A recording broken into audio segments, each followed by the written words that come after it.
श्रीमद् भगवद गीता यथारूप अध्याय 16 देवी तथा आसुरी स्वभाव the divine and demonic nature.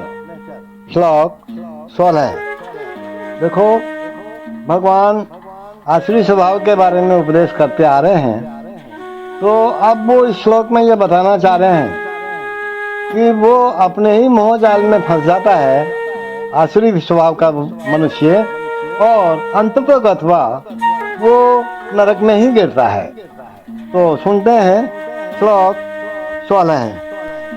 अनेक चित्त विभ्रांता मोह जाल समावृता प्रसक्ता काम भोगेषु पतन्ति नरके अशुचो। एक बार पुनः सुने।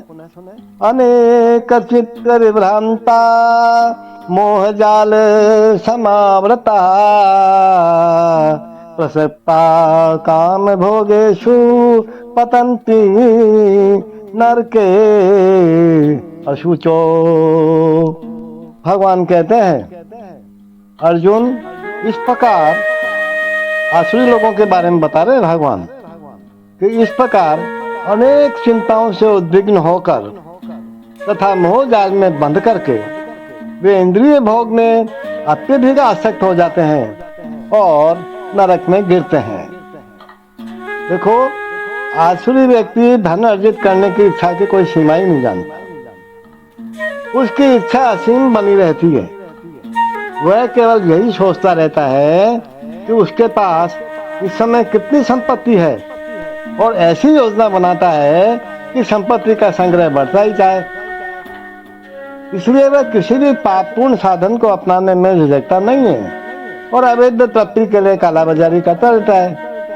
वह पहले से अपनी अधिकृत संपत्ति यथा भूमि, परिवार, घर तथा बैंक पूंजी पर मुग्ध रहता है और उनमें वृद्धि के लिए सदैव योजनाएं बनाता रहता है। और आ जाए और हो जाए।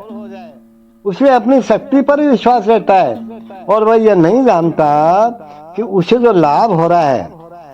देखो, बड़ी महत्वपूर्ण बात आ रही है।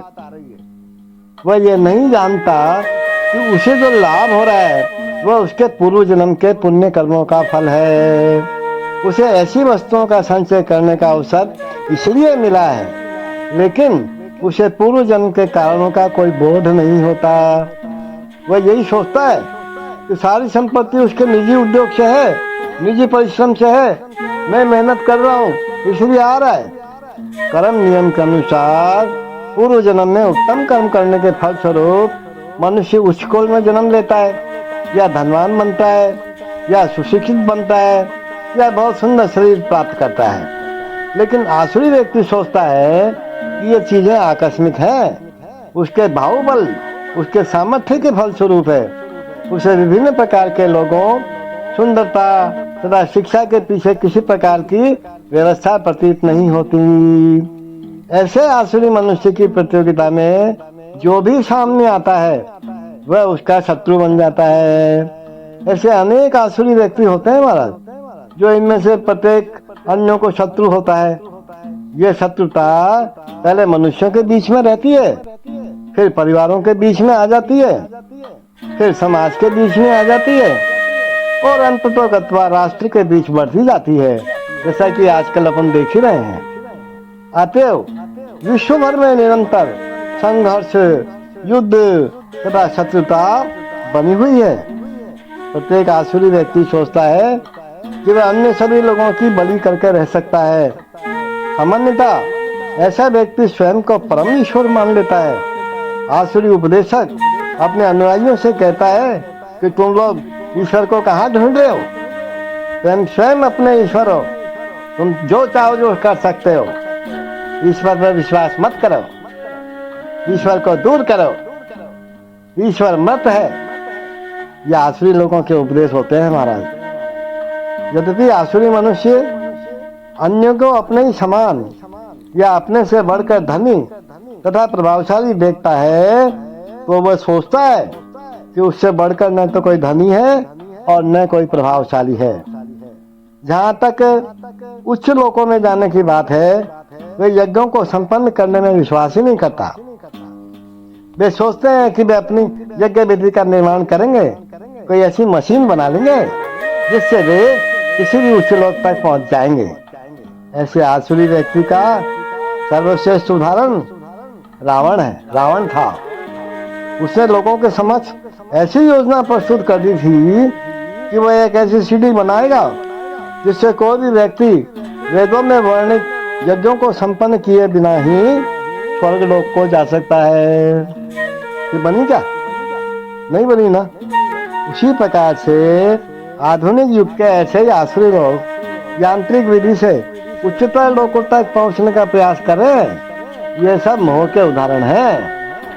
परिणाम ये होता है कि बिना जाने हुए वे नरक की ओर बढ़ते जाते हैं। भगवान कहते हैं ना, ऐसे लोग अधिक मोह में सो जाते हैं संसार के अंदर और अंततोगत्वा नरक की ओर बढ़ जाते हैं, नरक में गिर जाते हैं। और यहाँ पे जो मोहजाल शब्द आया है ये अत्यंत सार्थक है। जाल का तात्पर्य है मनुष्य मछली की भांति मोह रूपी जाल में फंस कर उससे निकल नहीं पाता। एक बार फंस गया ना, मछली फंस जाती है जाल में, बहुत प्रयास करती है लेकिन निकल नहीं पाती है। God says to Arjun, thus perplexed by various anxieties and bound by a network of illusions, they become too strongly attached to sense enjoyment and fall down into hell. See, the demonic man knows no limit to his desire to acquire money that is unlimited. He thinks only of how much assessment he has just now and schemes to engage that stock of wealth further and further. For that reason, he doesn't hesitate to act in any sinful way and so deals in the black market for illegal gratification. He is enamored by the possessions he has already, such as land, family, house and bank balance, and he is always planning to improve them. He believes in his own strength and he does not know whatever he is gaining is due to his past good deeds. He is given an opportunity to accumulate such things, but he has no conception of past causes. He simply thinks that all his mass of wealth is due to his own handiwork. A demonic person believes in the strength of his personal work, not in the law of karma.